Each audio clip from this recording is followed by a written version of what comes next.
আসসালামু আলাইকুম। মধ্যপ্রাচ্যে আমেরিকার দিন শেষ। ইরানের সাথে এই যুদ্ধে অনেক কিছু হারিয়েছে আমেরিকা। আমেরিকা মধ্যপ্রাচ্যের মিত্রদেরকে হারিয়েছে। কারণ মধ্যপ্রাচ্যের এই মিত্রদেরকে আমেরিকা সুরক্ষা দিতে পারেনি। আমেরিকা এই যুদ্ধে সবচেয়ে বেশি ক্ষতিগ্রস্ত হয়েছে মধ্যপ্রাচ্যের দেশগুলি। দেখেন, আমেরিকার মূল ভূখণ্ডে কোনো আক্রমণ হয়নি এই যুদ্ধে। এই যুদ্ধে ইরান আক্রমণ করছে কোথায়?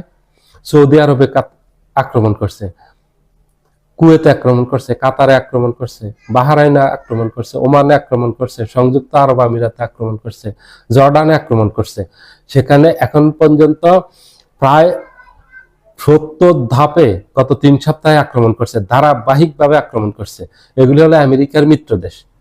আমেরিকা তাদের কাছ থেকে সব সময় সুরক্ষা পেয়ে আসছে। আমেরিকা সুরক্ষা দিবে তাদেরকে যদি এই দেশগুলোকে কেউ আক্রমণ করে। এই প্রত্যেকটা দেশে আমেরিকার ঘাঁটি আছে, আমেরিকার আকাশ প্রতিরক্ষা ব্যবস্থা আছে, এবং প্রত্যেকটা দেশে আমেরিকার প্রচুর পরিমাণে অস্ত্র মজুদ আছে। কিন্তু এত কিছু দিয়েও এই মধ্যপ্রাচ্যের এই দেশগুলিকে আমেরিকা সুরক্ষা দিতে পারেনি। এই জন্য আমেরিকার থেকে আস্থা হারিয়ে ফেলছে এই মধ্যপ্রাচ্যের এই দেশগুলি।